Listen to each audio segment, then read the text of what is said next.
బాబు. జై శ్రీరామ్. రామరాజ్యం. రామరాజ్యం. ఏం మీ స్వామి ఎప్పుడు నదుల బాణాలు పట్టుకొచ్చి నీ మాటలు వింటడం ఉన్నావా నువ్వు? ఆయన నా వల్ల అయితలేదు నాన్న.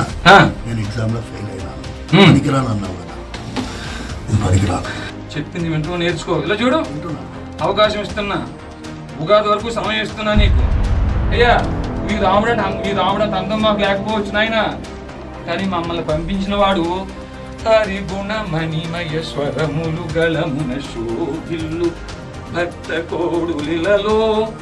హరిగుణ సిరినీల గోత్ర క్షాత్రం గుండెల్లో ఉంటానంటే కాళ్ళ దగ్గర పెట్టిన దుర్మార్గుడు నేను. ఏమాత్రం జాలి దయ లేనివాణ్ణి. ప్రముఖ పుణ్యక్షేత్రం చిలుకూరు బాలాజీ గుడి అర్చకులు రంగరాజన్ మీద దాడి కలకలం రేపుతోంది. నేరుగా ఆయన ఇంటికి గుంపుగా వెళ్లిన దుండగులు ఆయన మీద దాడికి దిగారు.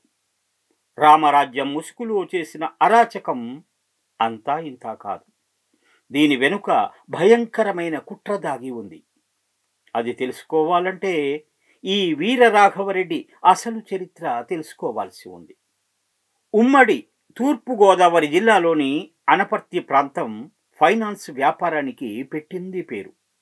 అక్కడ కొంతమంది వ్యాపారులు వడ్డీ వసూళ్లలో పరమ దుర్మార్గంగా వ్యవహరిస్తూ ఉంటారు. అనపర్తి రెడ్డి బ్యాచ్ అన్న పేరు చెబితే మంగళసూత్రాలు లాగేసే వడ్డీ వ్యాపారులే గుర్తుకొస్తారు. అక్కడ కుప్పవరం గ్రామానికి చెందిన వాడే వీరరాఘవరెడ్డి.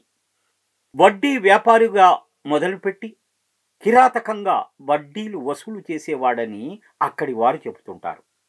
ఆ తర్వాత సహారా గ్రూప్లోకి మారాక కార్పొరేట్ లుక్ మొదలైందని అంటున్నారు. ఇక సహారా గ్రూప్తో కొద్ది రోజులకే చెడిపోవడంతో ఆ గ్రూపు మీద పగబట్టేశాడు. రామరాజ్యం పేరుతో యూట్యూబ్ ఛానల్ పెట్టి దందా మొదలుపెట్టాడు. మొదట్లో సహారా గ్రూప్ బాధితులతో వీడియోలు చేయించి బ్లాక్మెయిల్ చేయసాగాడు.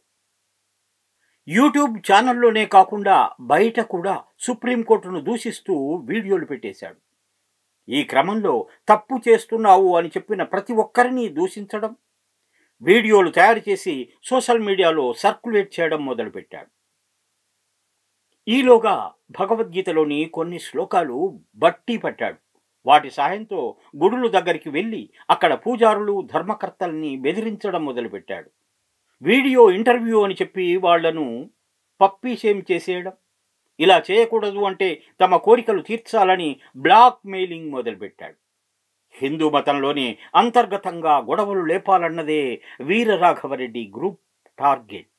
విశ్వసనీయ సమాచారం ప్రకారం వీరరాఘవరెడ్డి వెనుక అన్య మతాల మిషనరీలు పనిచేస్తున్నాయని తెలుస్తోంది. రాముడి పేరుతో రాడికల్ పద్ధతుల్ని ప్రచారం చేయాలన్నది ఈ కుట్రలో భాగం. దీంతో పోలీసు అధికారుల మీద ఒత్తిడి పెరుగుతుంది.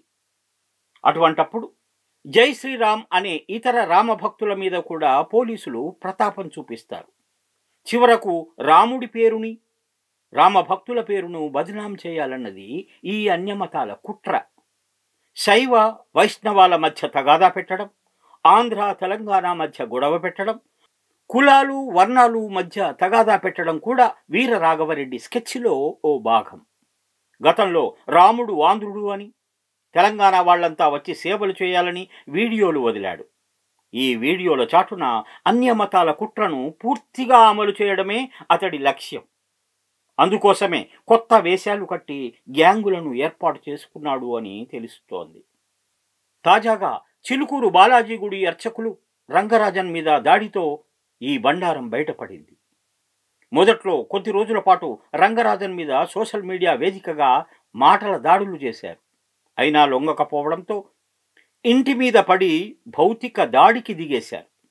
తీవ్రమైన పద్ధతిలో బ్లాక్మెయిల్ చేయాలని తీవ్రంగా ప్రయత్నాలు చేశారు. కానీ ఈ దాడి పూర్తిగా వీడియో రికార్డింగ్ అవ్వడంతో అసలు గుట్టు బయటపడింది.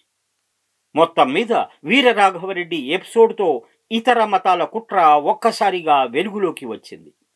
రాముడి పేరుతో రాక్షస పనులకు దిగుతున్న వారి పట్ల అప్రమత్తంగా ఉండాల్సిన అవసరం ఎంతైనా ఉంది.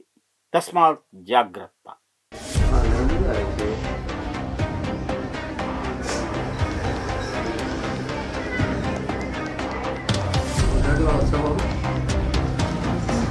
జై శ్రీరామ్ రామరాజ్యం రామరాజ్యం. ఏం మీ స్వామి ఎప్పుడు నదులు బాణాలు పట్టుకొచ్చి నీ మాటలు వింటడానికి ఉన్నావా నువ్వు? ఆయన నా వల్ల అయితలేదు నాన్న, నేను ఎగ్జామ్లో ఫెయిల్ అయినాను, పనికిరాను అన్నావు కదా, నేను పనికిరాను. చెప్పింది వింటూ నేర్చుకో. ఇలా చూడు, అవకాశం ఇస్తున్నా, ఉగాది వరకు సమయం ఇస్తున్నా నీకు. అయ్యా మీ రాముడంటే అందం మాకు లేకపోవచ్చు నాయన, కానీ మమ్మల్ని పంపించిన వాడు హరిగుణ మణిమయ స్వరములు గళమున శోభిల్లు భక్త కోడులిలలో. హరిగుణ సిరినీల గోత్ర క్షాత్రం గుండెల్లో ఉంటారంటే కాళ్ళ దగ్గర పెట్టిన దుర్మార్గుడు నేను. ఏ మాత్రం జాలి దయ లేని వాడిని. My Media, the voice of India.